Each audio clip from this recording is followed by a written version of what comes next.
Are you ready to break through the mental barriers holding you back?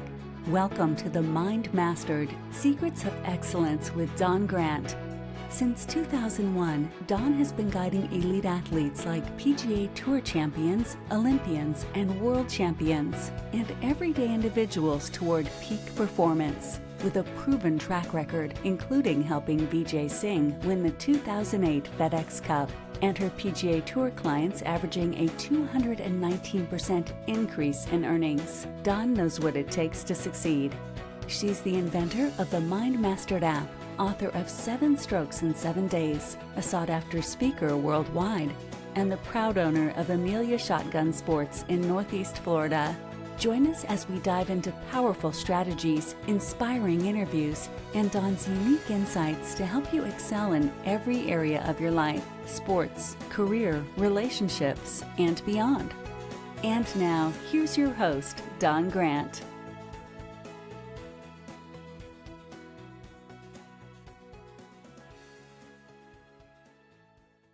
All right, folks, I have with us Keri Werder Duffy, who I'm super excited because this is a woman that I admire very much. She is hardworking, determined, caring, loving, giving, like everything you could want in a human. And none of that's an exaggeration. Anybody that knows her knows this. So, Keri, I'm very honored to have you on here with me. Thanks for agreeing. Thank you for the invite and for saying all those nice things about me. I appreciate it. That made me smile.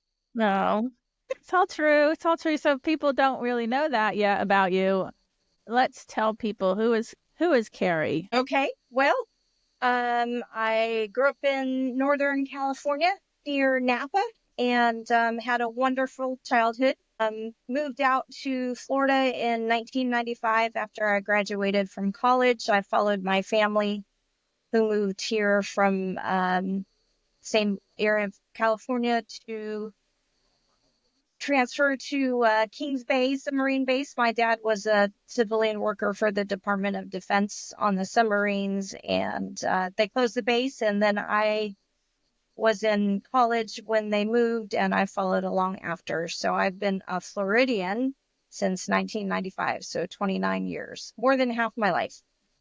I went to college for construction management, and I was in construction for 16 years. And then 2009 was the end of my construction career, thank you to the crappy economy. And so a few years later, I reinvented myself into a real estate professional and have been enjoying being a realtor for the last 11 years. I have one child who's 21 years old, and she is living in Statesboro. And then I have 2 amazing stepkids, Charlotte and Nathan, and they're 23 and 27. And so my family life, my heart is so full to get a second chance at having an amazing family. Nice. I didn't realize that you and I came to this area for almost the same reason, the same time. So I moved here in 94.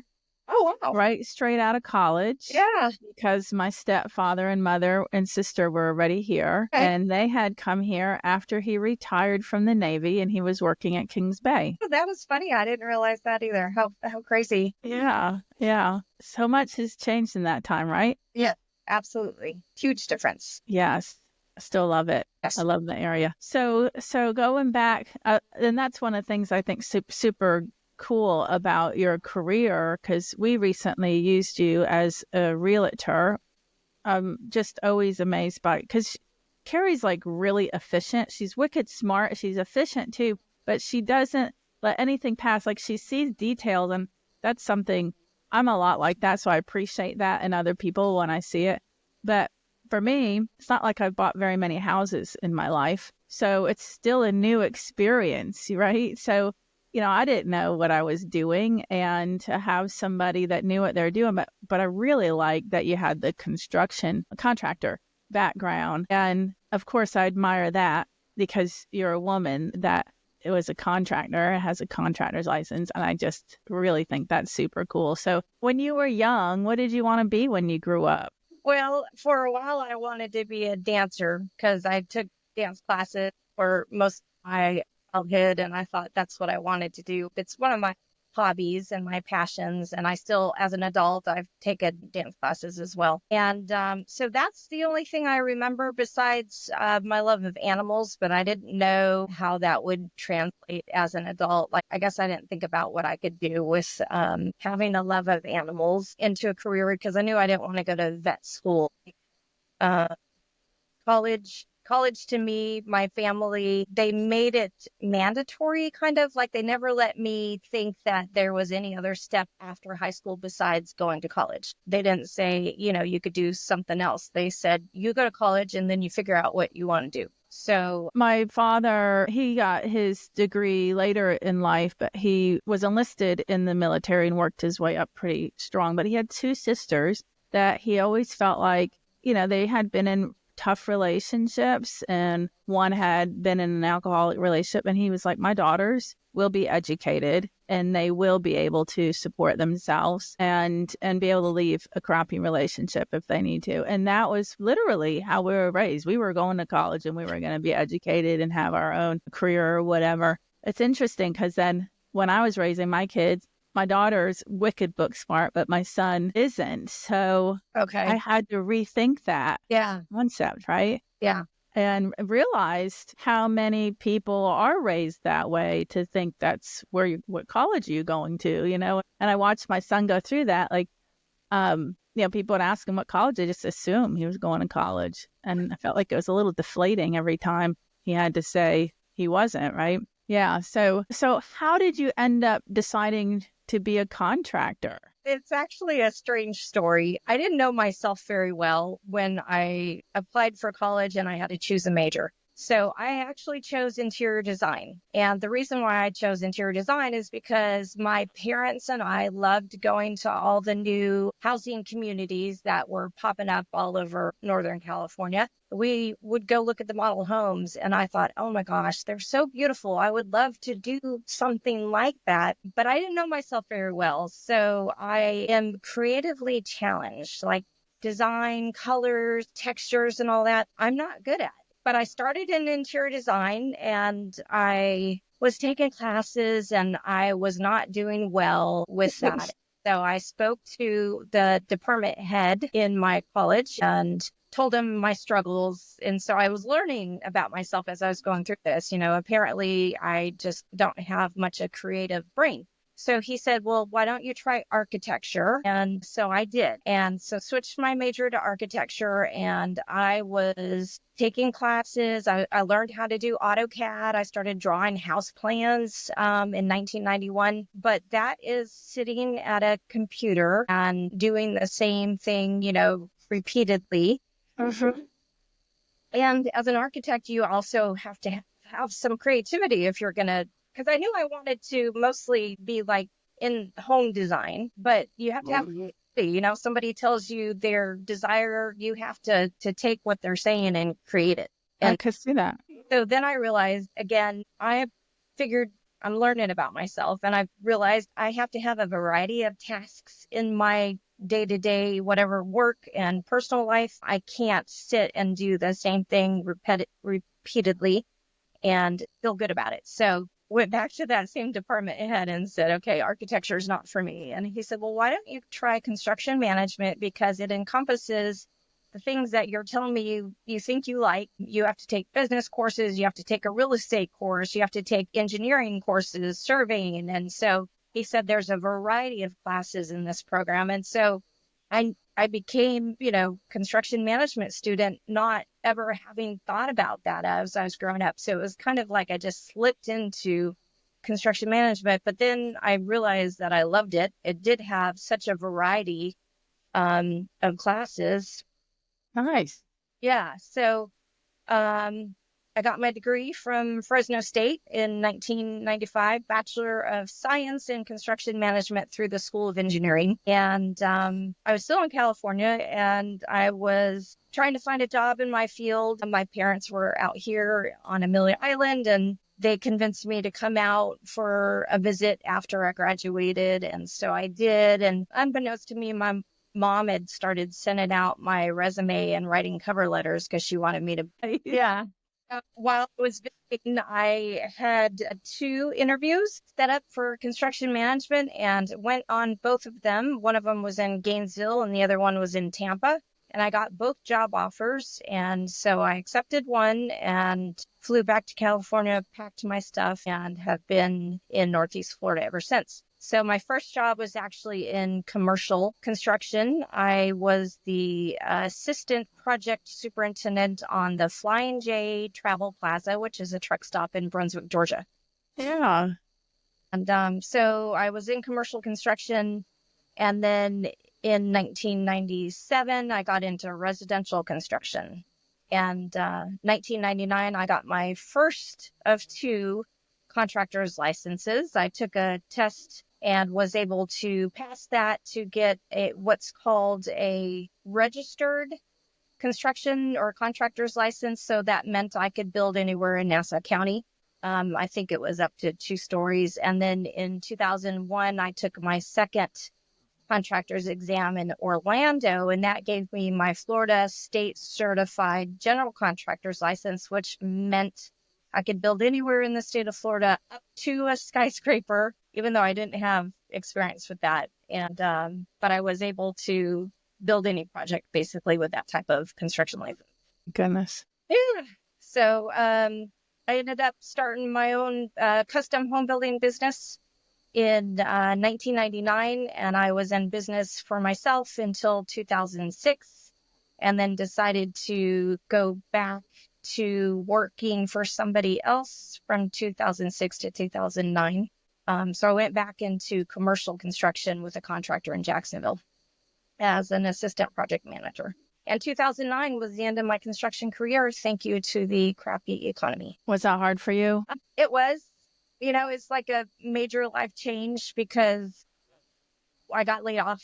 The contractor I was working for, he had 12 employees when he hired me in 2006. I was his only single parent. And so he laid off everybody besides me. And so it was just him and I running the business up until he just had to close his doors. So as a single parent, not knowing what I was going to do, it was very difficult, but I was unemployed for just 1 month. So it wasn't too bad. Wow. Yeah. And so then what did you do, right, to get back on your feet? Because that is pretty fast. Yeah, it was. I actually had a friend whose daughter worked for an insurance claims company, and they're in Jacksonville, based out of Atlanta, but it's like property damage claims, kind of what people are dealing with right now with all the hurricanes and tropical storms coming through.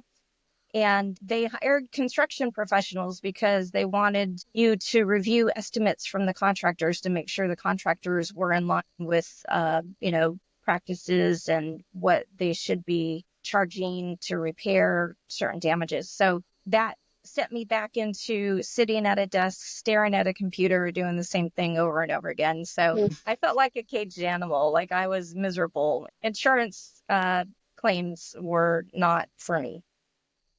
I could see that. Yeah. Interesting note that because we have a few storms, one getting ready to come and one that just came through. Given that I had a contractor's license, I was able to get an emergency claims adjuster's license. So in 2004, when Charlie and Francis and one other storm came through Florida in a short period of time, I started doing claims adjusting. So I went to people's houses and looked at their damages and wrote up insurance claims for them. Anyway, so I was in insurance for a year and a half. My brother was the general manager for a very well-known bar in downtown Fernandina called the Turtle, as the locals know it, or Green Turtle Tavern, as non-locals might know it. He called me and said, I have to fire my head bartender. Do you want to come work for me? And at the time, I was like, I've never bartended before. And it was just beer and wine. He said, it doesn't matter. You're cute, you're friendly, you'll do fine. And so as a single mom, I made a leap from having a steady income in a job I hated, and I had to commute to Jacksonville for it. And then so my commute became 6 minutes. The Turtle was one of my favorite jobs ever because most of the time it didn't feel like work. You got to socialize, you're handing out drinks. You meet some fabulous people that are either the locals or people coming into town. And I'm friends with a lot of people that I met through the Turtle. So it was a stepping stone in life and one that I didn't anticipate. Oh, how long were you there? I didn't even know you did that. Oh, Yeah. January of 2011 to I think it was April of 2014. Girl, that was a long time for me not knowing. Holy. But it was the beginning of 2013 started studying to get my real estate license. But I still worked at the Turtle because in real estate, you don't get paid until you get your, first piece of business. And so, but you're having all these expenses. So I still worked at the Turtle part-time just to help with my finances, basically. Right. Makes total sense. Yeah. So what made you decide to get your real estate license? How did that transition happen? Well, come to the Turtle. He had moved to Amelia from Athens, Georgia, and he was a real estate broker in Athens. And I met him, started dating him, and he got out of real estate when he moved to Amelia Island, but he constantly told me stories about being a realtor and all the different things that he's done and his accomplishments. He kept telling me you would be really good at it with your construction background and your personality. So he talked to me long enough and basically convinced me I needed to try real estate. And so the relationship didn't work out, but I silently thank that man all the time for Oh, me to get into real estate because it has just been such a huge blessing in my life in so many ways. it feels like it would pull together all of these things that you have learned about yourself since your early 20s, right? You're out there, you're not at a computer, you're not inside, you're talking to people, which is one of the things you loved at the Turtle, and your relationships, and you're using your knowledge, and that sounds like it's perfect for you. Yeah, it really is. Like, I can't ever imagine myself doing anything other than real estate. It really is perfect. My personality and it is social. Like, you have to be social in order to do well in real estate. So I guess you're turning down my offer. I'm just joking. I would hire Keri in a second. Gosh. Well, I have to learn from you. So there's other ways I can learn from you. Amazing courses, but I will still stay a realtor. So definitely you learned a lot about your mind and the type of person that you are, what your interests are, what drives you, motivates you, inspires you, keeps you going, keeps you coming back for more. So what would you say are those kind of key elements of your particular mind that you're able to really use in the careers that you've chosen, and this one in particular? So the funny thing is I never expected or I never thought of myself as being an entrepreneur growing up, but I looked back as I was preparing for this call with you and realized I've been my own business owner for 18 years total, 7 years in construction and 11 years in real estate. And in real estate, you have to have a license and you have to have a broker who they call it hang your license with, but essentially you are your own business. And so I think that the challenge of being your own business person is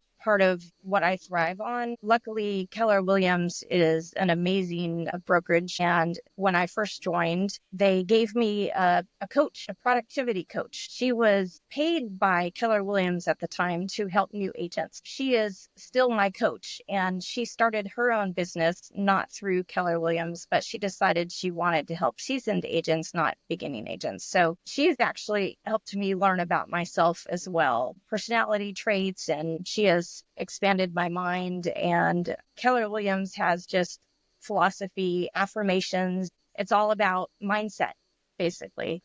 And Impressive. Yeah.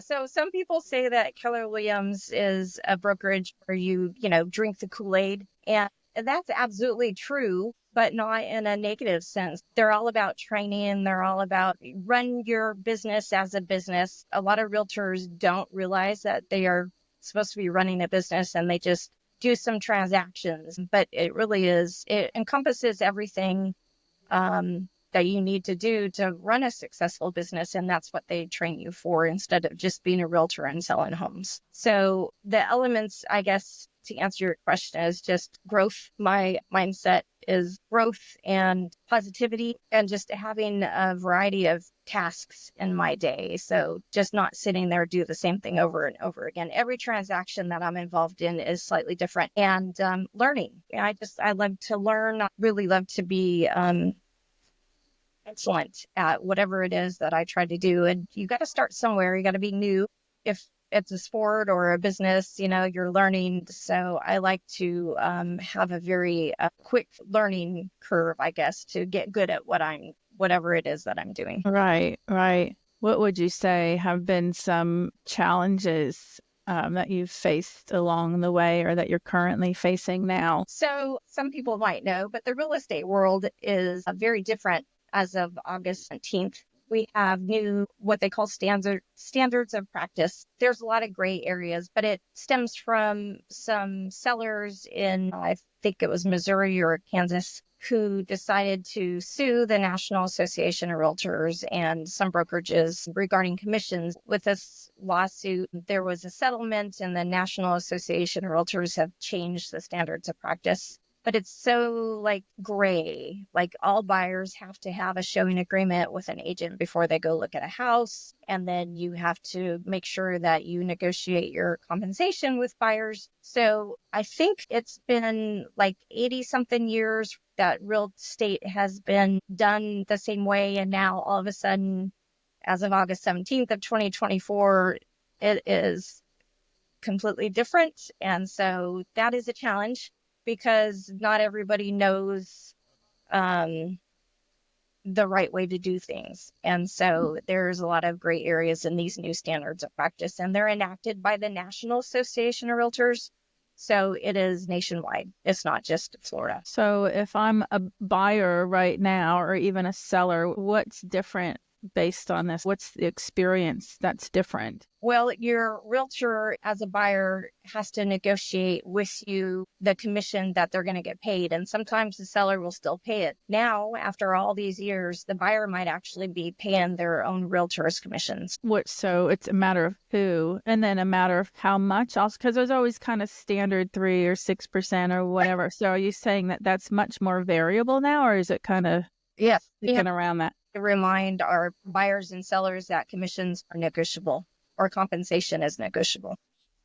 So we did just sell and turn around and buy in March. So it was before that law. And I do remember going to closing and being like, and this is not the one that Keri helped me with. This was the purchase in Georgia. So being surprised that I was paying the seller's real estate commission. Yes. Because I was like, wait a minute, that's their service.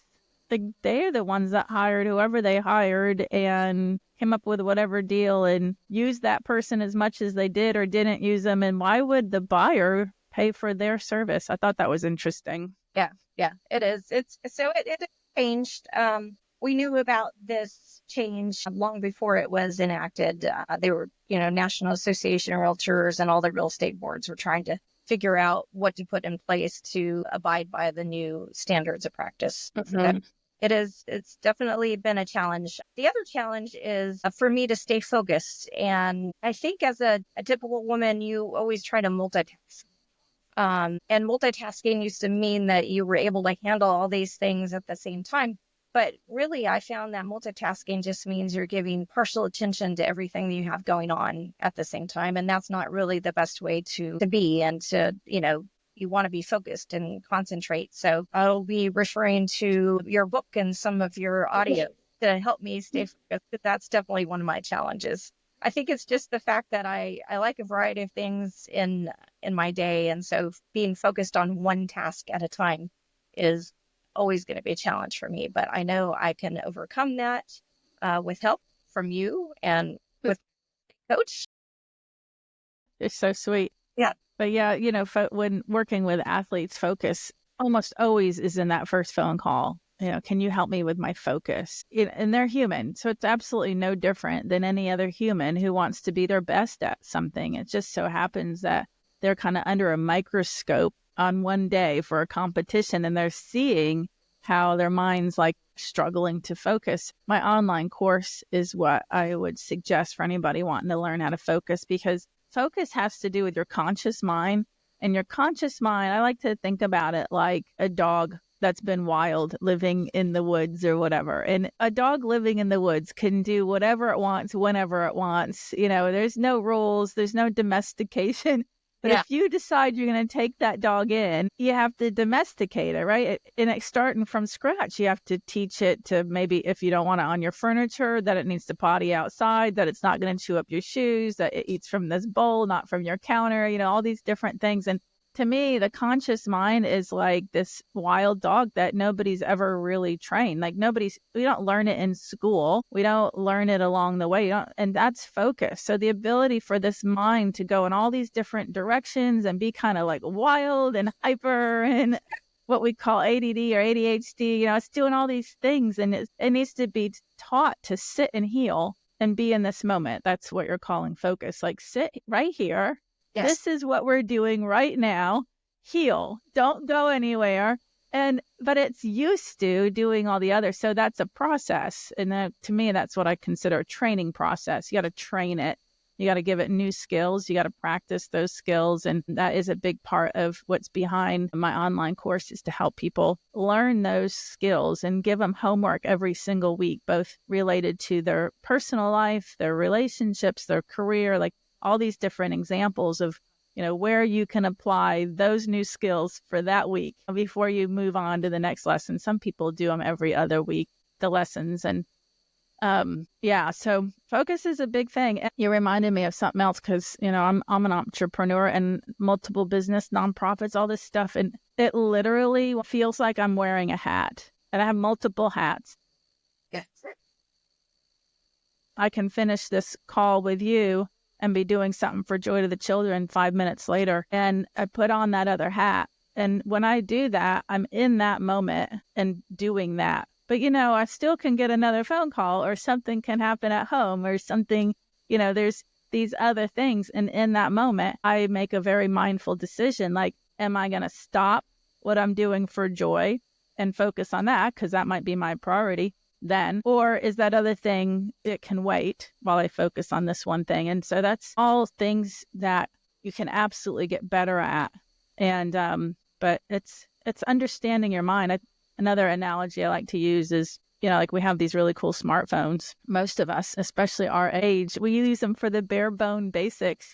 There's so many things that these smartphones can do, but I use it for videos and pictures and, phone calls and a few other minor things. But I always find it really cool if I happen to come across a video or something that teaches me something cool about my phone that I had no idea that it even did. Right. But that's how I see our mind. We just don't realize until we're taught how cool it is and the things that you can do with it. Yeah, absolutely. It's amazing. So there's a saying in sports, it's 90% mental, and it can be highly debated by so-called experts in the field, especially ones that are related to mechanics and instructions. Like, they're much more about the physical. So that would be like your training, your specific understanding, your knowledge. So things that you've learned through contracting school and real estate and all these things, that would be more of what I would call the mechanics.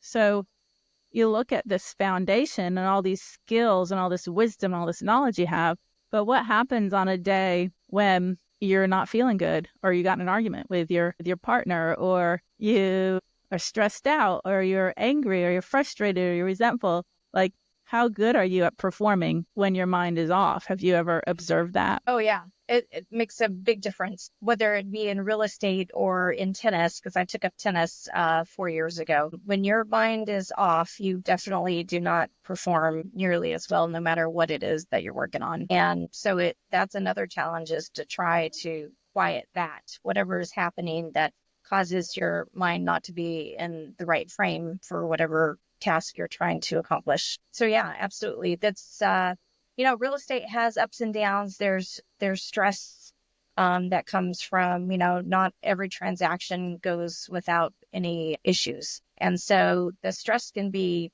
pretty significant. during certain times. And to kind of deal with the stress, you have other transactions going at the same time, and you just want to be your best no matter what it is that you're doing. So being able to compartmentalize and be able to focus is a big challenge for me. That was another observation that I made through our recent selling and then buying process. And, watching you, Keri, it's like, at one point, I think I even asked you, do you have other deals? I knew you did, but I was like, how are you juggling so many moving parts? Yeah. Closing's approaching, closing needs to get changed, whether or not somebody's getting approved for the loan, things being repaired on homes. And Keri's like wicked active in all of these things. Like I was going out of town and she was going to make sure my roof was getting done right. And even check their work for me. Just so many things. I was like amazed at all that you were juggling.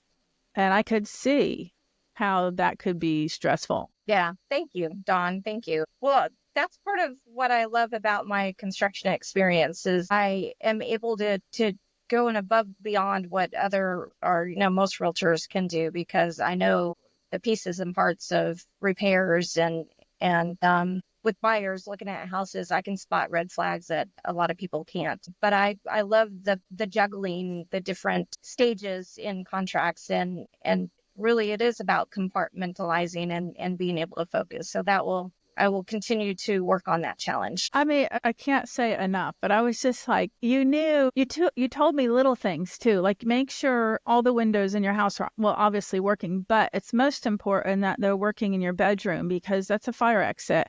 And I was like, wow, so true and so important. And you were helping me with the sale of my house.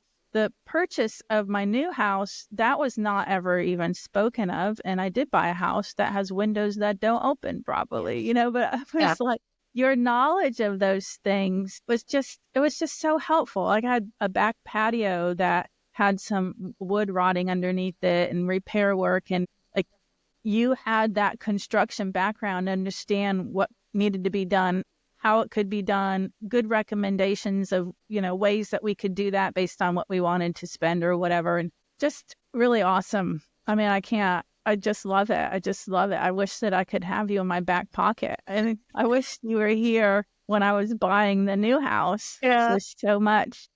I wish so much. I look back and I wonder, should I get my Georgia real estate license? But I don't know the market in Georgia, and to be a good realtor, you need to know your market. So it's considered. I can do real estate in the entire state of Florida, but I focus on areas I know. So Nassau County and Duval County and some Clay County and St. John's, but I've never ventured into Georgia. Going through that with you, I would have loved to be there to help you through that transaction. Yeah. It's amazing because now that I do live in St. Mary's and I lived in Nassau County for 30 years or something, I felt like it was so far away, but it's like a stone. You just throw a stone and you're right in St. Mary's, right? And it's like, it really isn't. It all looks the same, smells the same, it's just this imaginary border that, we put between these states that isn't really there physically. It's kind of interesting to me that it feels like I'm still in the suburbs of Fernandina. Yeah, I bet that's the thing. Yeah. Suburbs of Fernandina. So go ahead. I was just going to say that big town of Fernandina, right? That's it. I'm not a city girl. To me, Fernandina, Amelia Island, downtown Fernandina, that's my town. Yeah. And so everything is like around that, Right. Mine too. So another thing I think is super fascinating about the mind, and I like to ask people about, is intuition and gut feelings and like that inner guidance. And a lot of people I've talked to over the years have said, absolutely, I know what that intuition is, that gut feeling. I've followed it. It's helped me with huge pivotal moments in my life. So what have you noticed when your beliefs surround your intuition or gut feeling or inner guidance? I pay attention to it. I do get gut feelings. Intuition. Here's an example that I have. I was living on Amelia Island, and I had been renting ever since I got divorced in 2008. And And the funny thing is, I got into real estate and I never had actually bought an already built house for myself. I built myself a house in the past, but as an adult, I never bought a house. I bought land and built houses. I'm renting, and in 2016, my landlord had reached out to me and said, your lease is renewing. We're going to raise your rent again. And that was, I think, the third time he was going to raise it. And I loved where I lived, but I thought, hey, I'm in the real estate business. Why don't I look into just buying something? So one of the lenders that I did a lot of business with, I reached out to him and he pre-qualified me. And the very next day I was under contract house. Whoa. So it all happened really fast. And that was, it was just my intuition saying, hey, do something about it. Stop paying rent. Stop, helping somebody else gain equity in their home. And so when I decide to buy a house, that's only the first of three. The second time I bought a house, that happened quickly. And then the third time I bought a house, there's a funny story. So my now husband and I had been together for 3.5, almost 4 years, I think. We went and looked. We were living in Jacksonville for a while and then moved back to Fernandina. Went and looked at a rental. He was with me, my daughter was with me, and then decided there's no fence. We had dogs, and why would we rent a house where we paid money to put in a fence? So the very next day, I reached out to the owner, who was also the realtor, and she had been trying to rent it and sell it, but I just looked at it as a rental. So I went under contract on a house, Northampton in Fernandina, without telling my, significant other, buy this house instead of rent it. So I make those decisions quickly, but I trust my gut. And all three houses that I bought quickly did some renovations, given my construction background. And then when we turned around to sell them, we made a of money on them. My intuition, just with moving quickly, most people don't turn around and buy a house within like 24 hours of deciding they're going to. But it all worked out really well for us. I actually saw you two at Pablo's the night that had happened. Yeah. He was busting you about it. And I was like, oh my gosh, that's just hilarious. Like, she just bought a house without him knowing. My gosh. Yeah. So I love that. And the thing about intuition and gut feelings is you have to have confidence to follow it, right? Yes. I believe we all have intuition. I believe there is that inner voice within us all, but there's a louder, squeakier wheel voice in our mind that tends to be fear-based and worrisome and doubtful and all of that negative kind of stuff. And for a lot of people, that one's louder. Yeah. Don't do that because of this. And if you do that, this is going to happen. And those kinds of little phrases, it takes confidence to shut down what would be like doubt, second guessing, worrying, fretting, those things. So confidence counteracts those things. And then it's over here feeding something like intuition, where if you've got that going on, then the thought comes, the impulse, or I like the word inspired because its roots come from the words in spirit, okay. Like coming from spirit, coming from your inner higher self or whatever. And so when we feel inspired to action, there's this different feeling to it. Like there's a high, there's an energy high to it, as well as a thought and as to what to do next. And I think it's really cool when we start to pay attention to those inspired moments, and they work out well. And then you get proof. Like that worked. I list that voice. I heard it. I know which one it is because it's different than the other one. Yes. I listened. Good things came out of it. And then it makes it easier to listen the next time. Yes. Yeah, that makes absolutely. Okay. So I do have a question, which you had said that you bought my book to help answer this particular question, yes. Which you didn't have to do. But I have a belief that in a concept that I call 7 elements to peak performance. Yes. And that is in order to be your best self. So these great gifts, these great talents, these great skills, all this wisdom that all the book smarts and the information that you've been feeding into your memory banks, in order for all of that to come out and for you to be your best, I think that a person has to be taking care of their vessel, like how are you feeding your body and how are you drinking and hydrating, but also alcohol can play a part in that. And then physical fitness and sleep and faith. And we already talked about the mental side. So have you observed anything related to you being able to be your best in a situation at work or in your relationships where that's affected poorly based on not taking care of yourself? Absolutely. So just about every one of them. Strangely enough, I had never had any migraines in my whole life until my first year in real estate. I had my first migraine after showing 9 houses to a buyer who had just came into my office off the street. He was in town for like one day and he had a lot of houses he wanted to look at. So I skipped lunch and I wasn't drinking enough water. And 9 houses is too many to look at in one day. I realized that we can't do that again. Like I try to keep it to around 6 or maybe 7 at max. But after a pattern of having a few migraines, I realized that I only get them when I have a combination of a stressful day, not enough water, and I'm not eating properly. So my migraines are completely preventable if I drink enough water. And it makes a difference in the clarity. You know, if you're not hydrated, your mind is a little bit fuzzy. So I've really taken notice to how much water I consume because it just, in my work life, in my tennis life, in my personal life, it's just so important. My migraines are just debilitating when they do happen. And so since I've figured out that they're preventable, I'm drinking water all the time. And then sometimes you get into like a stressful situation and then you forget to do those basic things again. And so I don't get my migraines as often, but every once in a while it could still happen given a stressful situation. And then I forget the basics of making sure I eat and drink. And then sleep.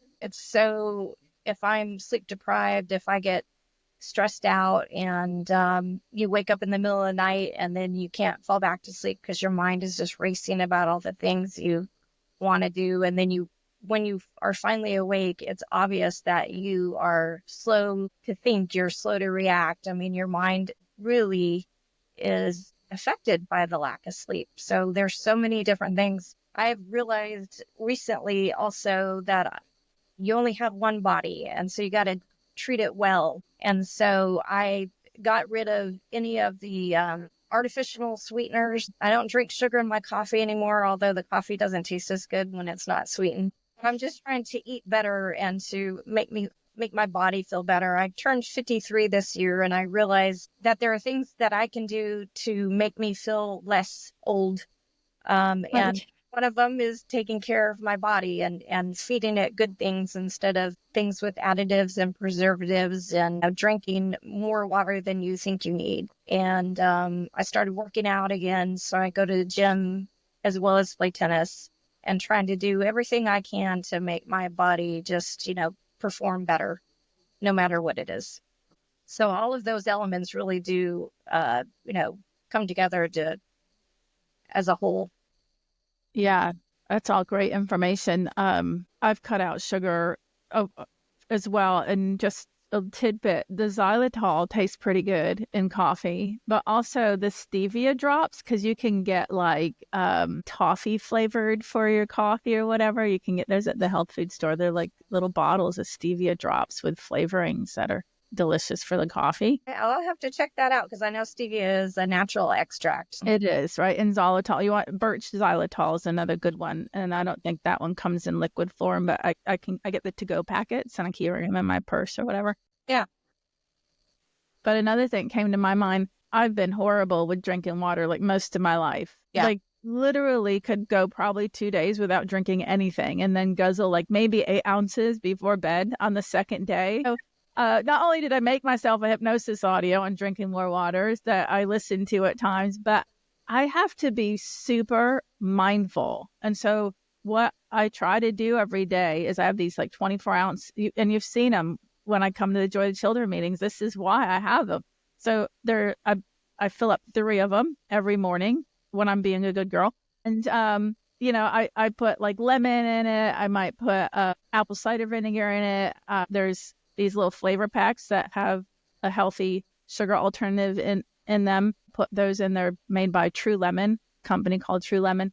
Now I also put a little mineral salt in them. So I have this little recipe. But the idea, though, is I'm taking one of these with me wherever I go. Right. And sometimes I'll carry it and not drink any of it. And then other times I've guzzled it, But Yeah. if I'm sitting on the couch, it's next to me. If I'm in my car, it's next to me. If I'm going to a meeting, it's next to me, because I'm working hard to try to make sure I'm drinking. So there's two things I've noticed. If I'm going, I might either not make those or not drink them, even though I have them. Or if I'm so absorbed in what I'm doing, because I can get like really sucked into something, and I look over and there's my bottle and it's been sitting there for 4 hours, The same with food. It's like now I take an extra 10 to 15 minutes before going out the door to pack up some healthy snacks and some fluids, and that's going with me.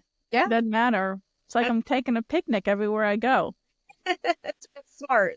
It's smart. I read somewhere, it was years ago, I don't recall where it was, but they said you should drink a huge glass of water when you first wake up, since you've been sleeping and you haven't had any fluids, and then that will wake up your organs and make everything start working well. And I'm not a morning person, but having that glass of water actually is refreshing, and it does kind of revitalize every part of you when you first wake up. So it's made a difference in my morning routine. I agree. And I've done that for years, and I've added lemon to that as well. That's a good way to get some vitamins and minerals in there. But and then the True Lemon little packs that are just lemon. I got all these little tricks. Appetizing, since it's not very appetizing. Most people would prefer to drink some type of juice or a tea or something. You got to make sure that it's not one of those that has caffeine, which actually dehydrates you. So yeah, so important. And I learned it the hard way myself. It's when I was doing private sessions all the time. I would typically run out the door to bring my kids to school. I might have grabbed a yogurt or a granola bar, maybe, but I was running out the door, bring them to school. I'd go straight to the office. I'd start seeing clients. I was typically skipping lunch because I was like, well, I'm not going to take a lunch break. I'm going to pick the kids up from school at whatever, 2:30 or something. Then I was hitting the ground running once I picked them up. So I typically was barely eating breakfast, not eating lunch, not grabbing something even after I picked them up, unless we went down to Seattle's Best downtown. And then, we were getting a root beer float or something. yeah, But then I was starving by dinner and would eat whatever is in front of me. But what I really noticed was when I would actually have a client, if I hadn't eaten or if I hadn't slept well the night before, or if I'd had a few drinks the night before, because I would be doing hypnosis, right? It's a low lighting, peaceful music. I'm talking monotone and slow to them, which is helping them to get relaxed. And I'd be putting myself into hypnosis. Like I'd be trying to keep my eyes open. And I used to, at the beginning of all this, used to think I must not have slept good last night. Like that was the default. Oh, I'm sleepy, so I must not have slept good. Yeah. And it was only through time that I started realizing, oh, sleepy also means no fuel from food, no hydration. There's all these other things that could have contributed to it. right. So over the years, have you ever just felt like quitting? Like, it's too hard. Maybe let's just look at the real estate. Have you ever thought about quitting? It's like too much. I have not, honestly. There are, times when the stress is so high that it just makes you feel like, okay, am I in the right business? Because I really strive to do well for the customers that I work with. Like, my goal is just to, have happy customers from beginning to end and to do my best for them. And sometimes things happen out of my control. It could cause a lot of stress.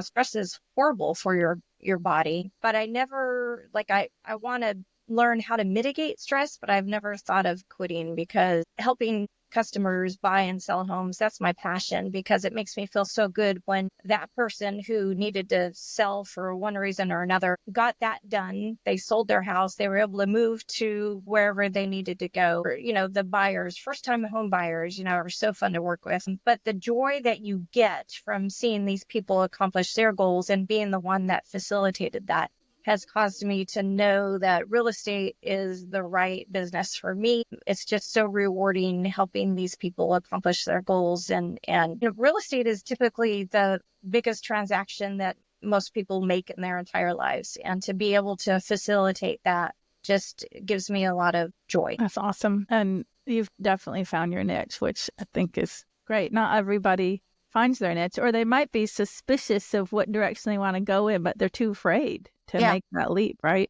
Sure. It is scary. I knew construction, and then I got laid off, and then what am I going to do next? So I didn't want to get into insurance, and I didn't think I'd be a bartender. And then I didn't ever consider real estate, even though my grandparents, who I grew up around, were real estate brokers. They worked for themselves, and I was their secretary when I was like 14 years old in the summer.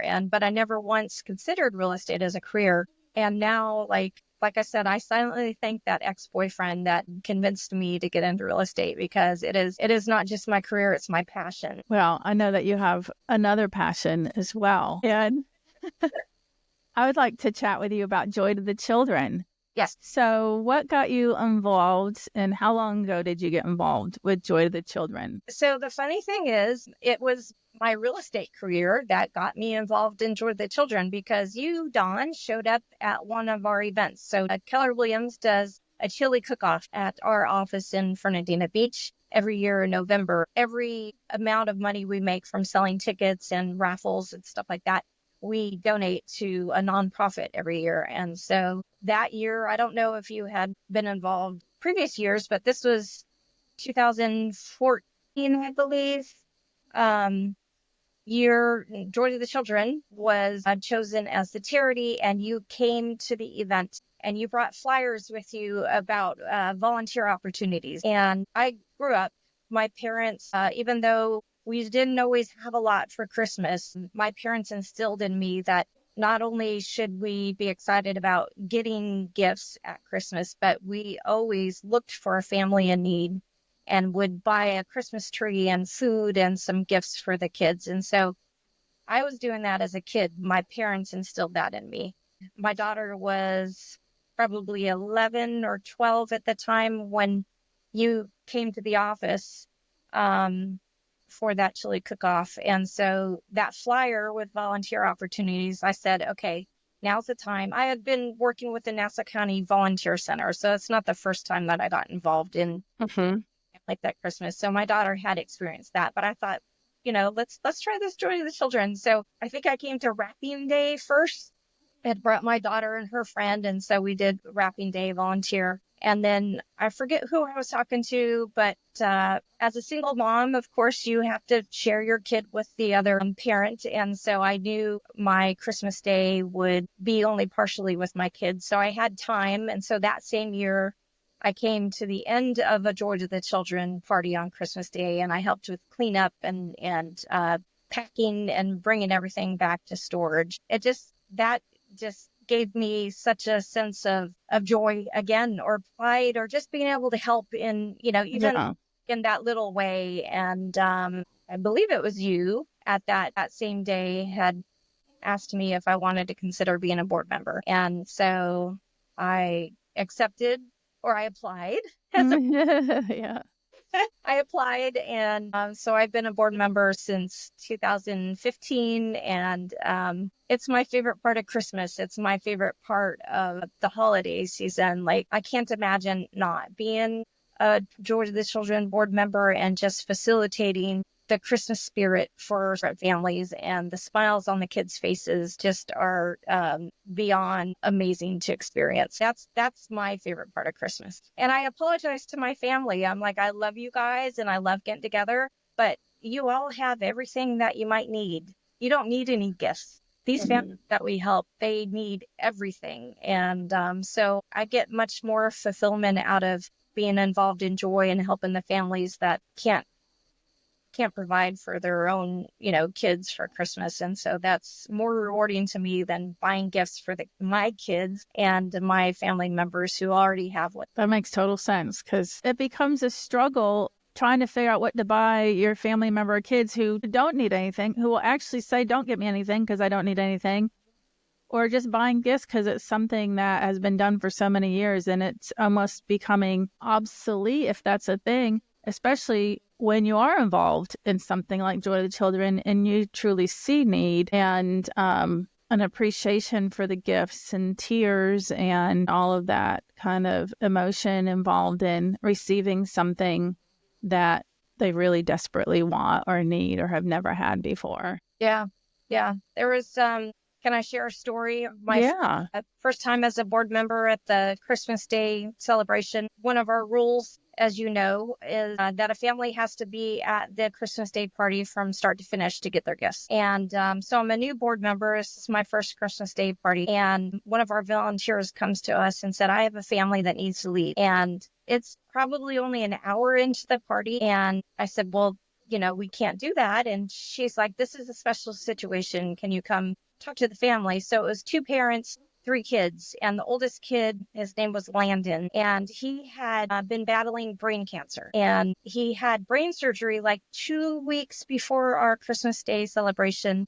I think he was probably 5 or 6. And then there was a toddler around 2 years old and then a baby in the mom's arms. And Landon wasn't feeling well and he needed to leave. And so I talked to you. We made a special exception for this family to go ahead and get their food, take them food and gifts. And because there was a toddler on mom's hand and a baby in her arm, Landon reached out and held my hand and said, can you help me walk because I'm feeling kind of weak? So I walked this little boy who was so brave. I mean, you could see the scar from his surgery. He was still healing.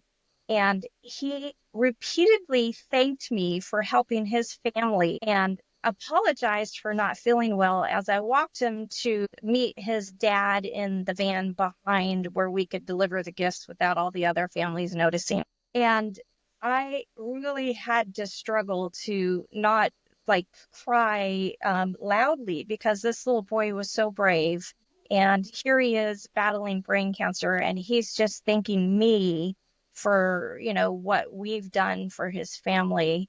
And then we get to his car and we're starting to load and his mom is loading the baby and the toddler. And he says, can you lift me up? And just the bravery of this little boy still, just brings tears to my eyes. But that sealed the deal of me always wanting to be a board member of Joy to the Children because those kids need it. They need us. And those families need us. And, who are we? We can't judge what position the family is in, but what Joy to the Children does for our community is just out of this world amazing. And so Landon, I hope he healed. I hope he was able to have a normal life, but he really made a huge impression on me. Nice. What a beautiful story. And I know there are so many moments like that when we are helping these families for joy. And it's a good reminder, especially on the front end of getting ready to go into the holidays here and of what it's all about and why we love doing it. And another great way for you to be contributing. And I love working with you with Joy as well. You too. You're an inspiration to us, Dawn, because you do handle, you know how to do every board member's role. And you're just really good at coordinating and making everything happen. You make the magic happen. We just are your assistant. Thank you. I've been doing it since 1995, almost 30 years. That's wonderful. It's a long time. But, it's like everything. You do anything for that period of time, you're going to know it, right? Yeah. Well, awesome. I have really enjoyed talking to you, Keri, and getting to know you better, and happy that all these other folks are going to get to know you as well. I'd like all the listeners to know that they can get some free goodies, whether it's for my mental training, my Mind Mastered app, or even for the Shotgun Club. You can go to dawngrant.com/free. And Keri, can you share your contact information, everything you got? So phone number, email, website. So Keri Werder Duffy. I'm a realtor with Keller Williams Realty Atlantic Partners. And I work out of Fernandina Beach and Jacksonville offices. My email is my name spelled out, Keri Duffy, KeriDuffy @kw.com. My cell phone number is 904-415-3107. My website is my name, KeriDuffy.com, and text, call, email, social media. You can send me a message through social media too. I'd love to help anybody who has any real estate needs, sell, buy. I also, given my construction background, I'm happy to provide recommendations on contractors because I still have a lot of good contacts in the construction industry. Beautiful. What's one piece of advice you'd pass on to folks? The wisdom of your years. One of the greatest decisions I ever made was getting a coach. My real estate career has flourished largely in part to having a coach who keeps me accountable, helps me with new ideas. She has creativity that I lack, and she's an invaluable part of my business. Beautiful. And would that be like having a life coach? Yes. She actually, if you're struggling with something in your personal life, it transfers into your business life. And so she's able to help, put things in perspective in your life as well as your business. So, definitely. So having someone to help with the mental side of things is always great. That's absolutely what. Yeah. I root for those people. Yeah. All right, awesome. Well, thanks again, Keri, and I will see you at Joy to the Children. Yes, you will. And our upcoming events. And folks follow me and my businesses on social media as well. And thanks again, Keri. Thank you, Dawn. You're amazing. And like I said, you're an inspiration. So for you to interview me, I feel like I should be interviewing you. Thank you. That's sweet.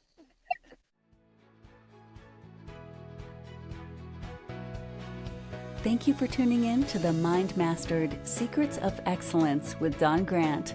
Whether you're an elite athlete or pursuing success in your career or personal life, Dawn Grant's expertise and insights are here to guide you.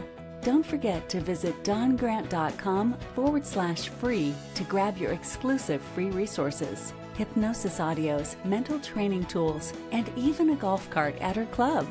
If you enjoyed today's episode, follow, rate, and share this podcast.